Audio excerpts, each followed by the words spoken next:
con el tema 3 de identificación y clasificación de suelos. Recordad que con el análisis granulométrico portamizado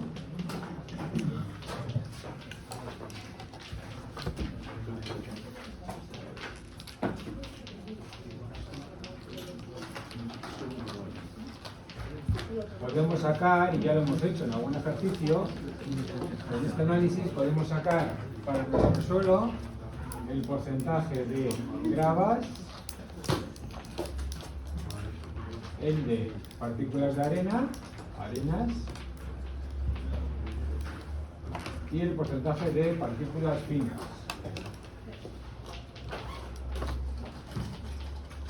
Organismos y actinos.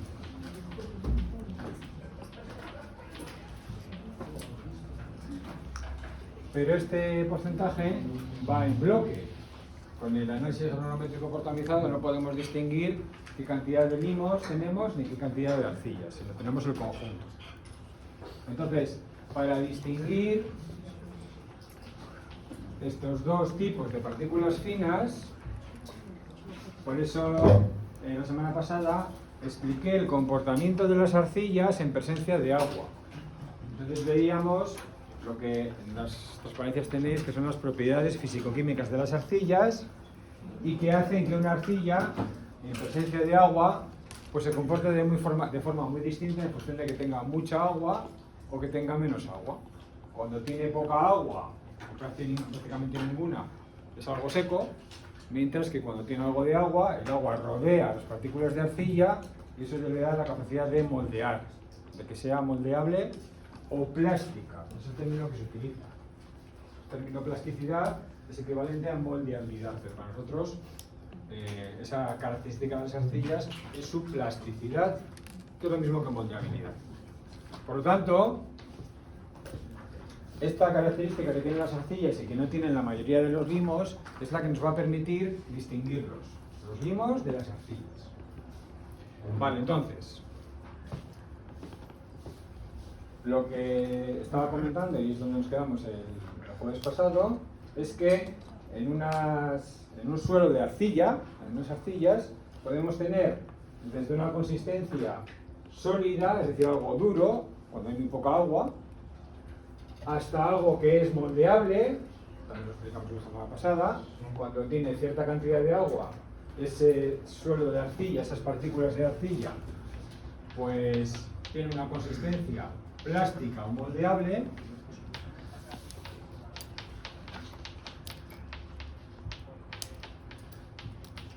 Y el ejemplo que puse es el de siempre, el de las jarras o la alfarería en general, que se hace con arcilla.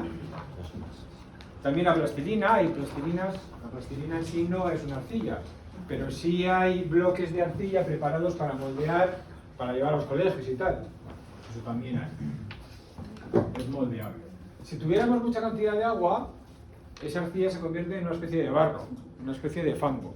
Tiene una consistencia viscosa.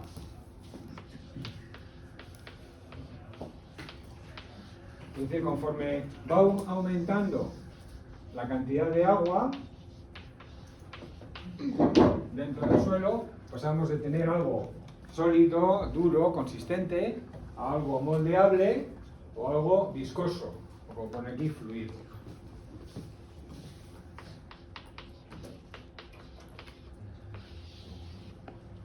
Bien, esto depende del contenido en agua. El contenido en agua de un suelo es lo que nosotros llamamos humedad. Eso es lo mismo. Entonces, conforme vamos teniendo más cantidad de agua, es equivalente a decir a que conforme tenemos más humedad en el suelo, esto es lo mismo.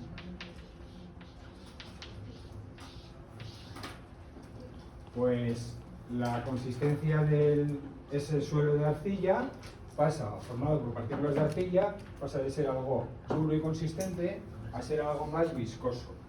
Este contenido en humedad es lo que llamamos humedad natural. Lo hemos representado en el tema 2 como W minúscula. Vale. Bien. Bueno, pues entonces, viendo que el comportamiento de la arcilla varía mucho en presencia de en función de la cantidad de agua que tenga, Pues hubo un investigador que se llamó Atterberg, que era sueco, pues que aproximadamente hace 100 años pues empezó a estudiar este comportamiento en profundidad e intentó buscar los puntos de cambio en la consistencia, es decir, en qué punto pues un suelo formado por partículas de arcilla pasaba de ser algo moldeable a ser algo totalmente viscoso, o cuando pasaba de una consistencia sólida a otra intermedia. Intentó buscar esos puntos. Esos puntos quiere decir para qué valor de la humedad se pasa de un punto a otro. Entonces, pues empezó a estudiar, incluso él definió un estado intermedio entre algo sólido, resistente y duro, a algo plástico, que llamó semisólido.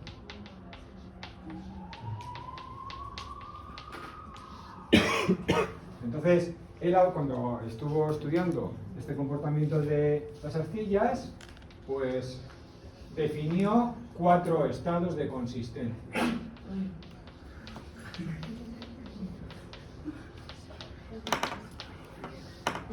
Consistencia sólida, cuando casi no tenemos agua. Esto es un material muy duro, muy resistente. Consistencia semisólida, lo vamos a ver en el laboratorio cuando trabajamos con arcillas, cómo es esa consistencia semisólida. Es bastante frágil, tiene poca agua, pero es bastante frágil. Luego la consistencia moldeable, que ya lo hemos visto cómo es. Y luego tenemos la consistencia fluida, viscosa, bueno, un barro, pasar en un barro, ¿vale? Bueno, aquí tenemos una tabla de hace mucho tiempo que, por poner una similitud con esos 4 estados de consistencia, pues decíamos que la consistencia sólida de una arcilla sería equivalente a una tableta de chocolate. La consistencia frágil sería un queso, pero un queso viejo que se fractura muy fácilmente, se desmenuza muy fácilmente. Una consistencia moldeable es una plastilina, una mantequilla, y una consistencia fluida o viscosa es una papilla, un puré, algo parecido. ¿Vale? Bueno, entonces, por establecer una similitud, ¿vale? Bueno, pues entonces Atterberg lo que intentó fue buscar los puntos en los que se pasaba de una consistencia a otra. Y esos puntos, que serían 3, porque tenemos 4 estados de consistencia, pues les llamó límites líquidos. Límites, se llaman límites de Atterberg. Límites de Atterberg porque los definió. Y el primero se llama el límite de retracción.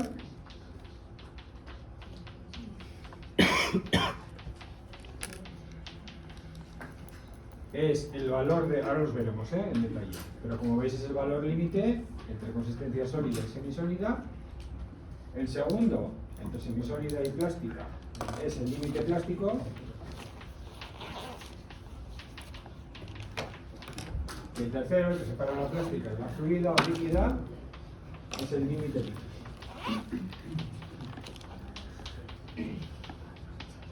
Entonces él los definió y luego estableció el método, o los ensayos en este caso, para calcularlos. Entonces, estos valores de los límites son valores de la humedad. Porque estamos diciendo que la consistencia varía con la humedad. Pues entonces son valores de la humedad. No hay que confundir estos valores de la humedad con la humedad propia que tiene el suelo. Nosotros cuando vamos a la obra y sacamos una muestra, ahí podemos medir la humedad. Ya lo hemos explicado cómo se hace. Esa es la humedad natural que tiene el suelo. Y estos valores, el límite de retracción, el límite plástico y el límite líquido, son valores que se obtienen en unos ensayos y normalmente serán distintos al valor de la humedad natural del suelo. Entonces son cosas distintas. Estos son valores que se obtienen en unos ensayos y otra cosa es la humedad natural, la que realmente tiene el suelo. ¿Vale? Bien, entonces como son valores de la humedad, se representan por W y un subíndice. El de retracción, WR, sería en castellano, pero la palabra que se utiliza es la de inglés.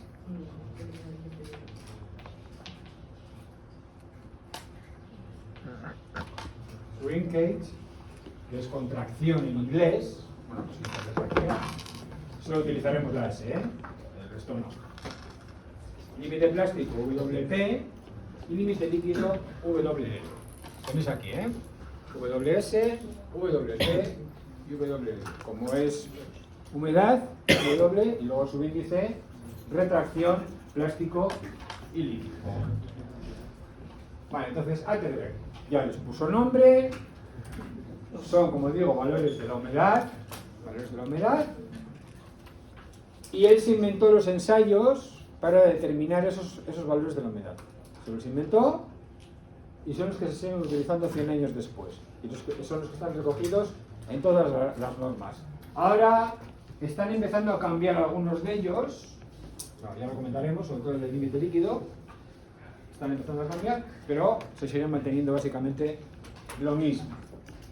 Estos ensayos son los que nos van a permitir distinguir entre limos y arcillos. Con estos ensayos vamos a ver cómo, después de Atterberg, hubo otro investigador que se llama Casagrande,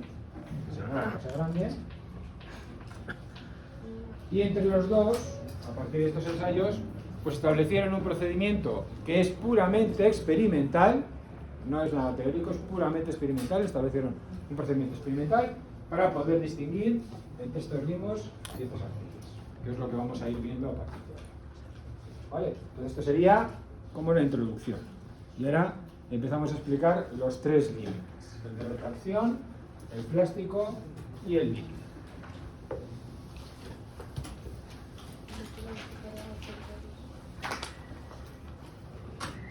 Entonces, el límite de retracción.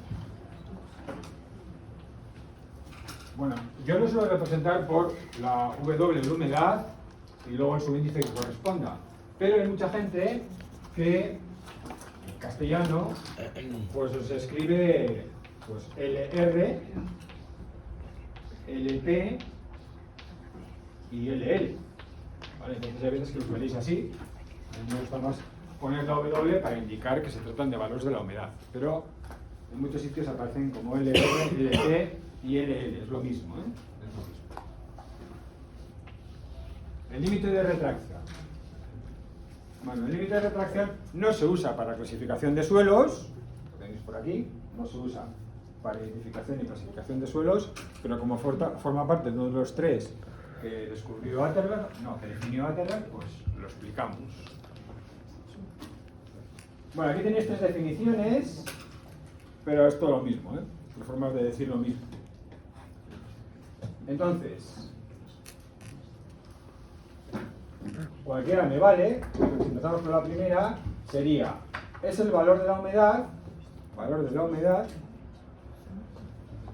en la que si a nuestro suelo de partículas de arcilla intentáramos seguir secándolo, imaginaros que tenemos un suelo de arcilla que está lleno de agua, que tiene todos los huecos llenos de agua, que es lo habitual, empezamos a secarlo.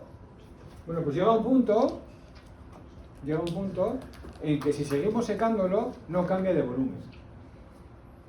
Sí, sería algo así. Imaginaros que tenemos, esta es una gráfica que representa el volumen de una muestra de arcilla y esta es la humedad. Volumen, humedad. Imaginaros entonces que metemos esa muestra de arcilla a secar, y entonces empieza a disminuir su volumen, está inicialmente por aquí, tiene un volumen y una humedad, y empezamos a calentar la muestra, empieza a evaporarse el agua y va bajando el volumen. Va bajando el volumen. Bueno, pues llega un punto con una cantidad de agua que si seguimos secando esas partículas de arcilla, ese suelo de arcilla, el volumen no cambia. ¿Qué es lo que pasa?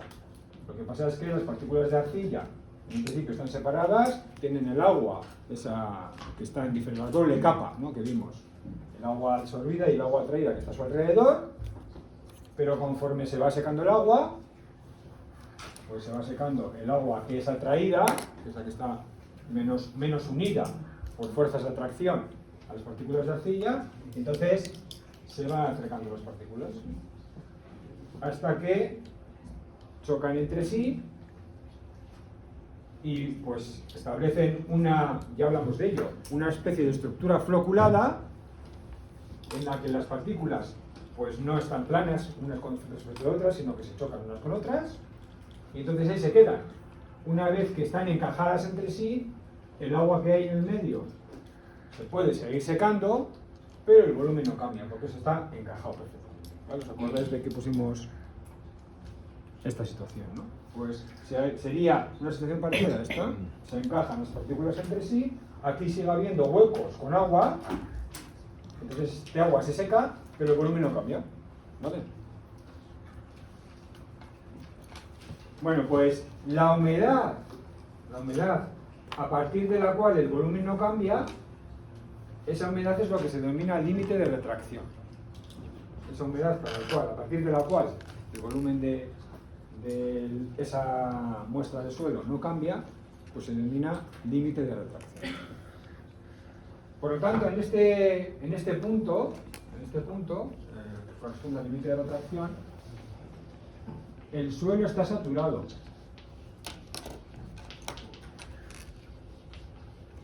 Todos los huecos están llenos de agua. A partir de ahí, el suelo deja de estar saturado. Ya los huecos empiezan a secarse, ha cogido el mínimo volumen que podía coger, pero el agua que había en medio puede seguir secándose. Es lo que pone aquí. Se puede definir como la humedad de un suelo cuando está saturado con volumen mínimo. La humedad de un suelo cuando está saturado con el volumen mínimo. El volumen ya no cambia. Y la tercera definición, que también es decir lo mismo, es la humedad, la cantidad de agua que necesitamos para llenar los huecos de una muestra que ha sido desecada. Esto es al revés. La muestra desecada sería esta. ¿Qué agua necesitamos para llenar los huecos? Pues la que nos lleve hasta aquí. Cuando estemos aquí hemos llenado los huecos. ¿Entendido el concepto? Vale. Entonces el ensayo que se hace, que está normalizado según esta norma española y esta norma estadounidense, pues realmente lo que hace es eso. Coge una muestra, empieza a secarla y cuando ve que ya no cambia el volumen, pues ese es el límite de retracción. Así se hace. ¿Vale? Bien, como digo, bueno, hay que conocerlo porque es uno de los 3 límites de Atara, pero ahora vamos a ver los otros que son más interesantes y son los que siempre se hacen en laboratorio. Siempre que tengamos un suelo con partículas de arcilla, los 2 ensayos. El ensayo para determinar el límite plástico y el ensayo para determinar el límite líquido siempre se van a hacer, porque son los que nos van a permitir distinguir limos y arcilla.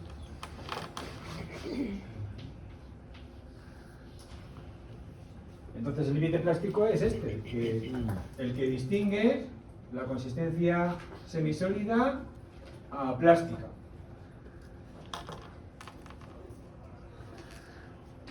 Sin más, ¿no? Es lo que tenemos aquí. Siguiendo con lo mismo que hemos hecho antes, si partimos de un suelo que es moldeable y empezamos a secarlo, si partimos de un suelo de partículas de arcilla que se puede moldear, que se puede trabajar con él, que es plástico, y empezamos a secarlo, en el punto en el que pierde su capacidad de moldearse, ahí es donde empieza la consistencia semisólida. Entonces, en ese punto en el que pierde su moldeabilidad y pasa a tener otra consistencia, ese sería el límite plástico. Así habría que definirlo, ¿no? Es lo que pone aquí. El mínimo contenido en agua con el cual el suelo permanece en estado plástico. Justo este es el valor mínimo con el que se puede moldear. Esa es la definición de límite plástico. Bueno, entonces, pues Atterberg definió un ensayo para encontrar ese punto.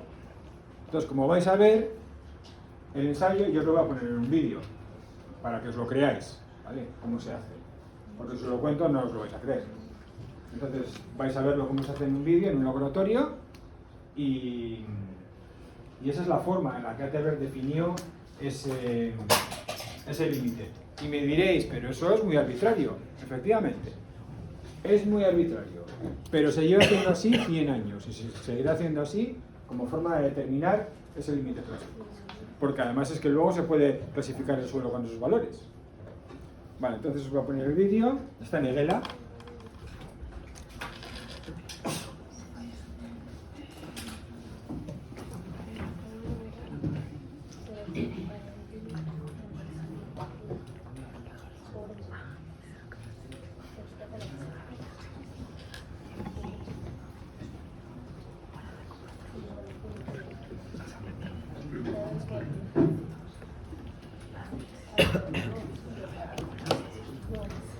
Lo tenéis aquí. Ensayo para determinar el límite plástico de un suelo.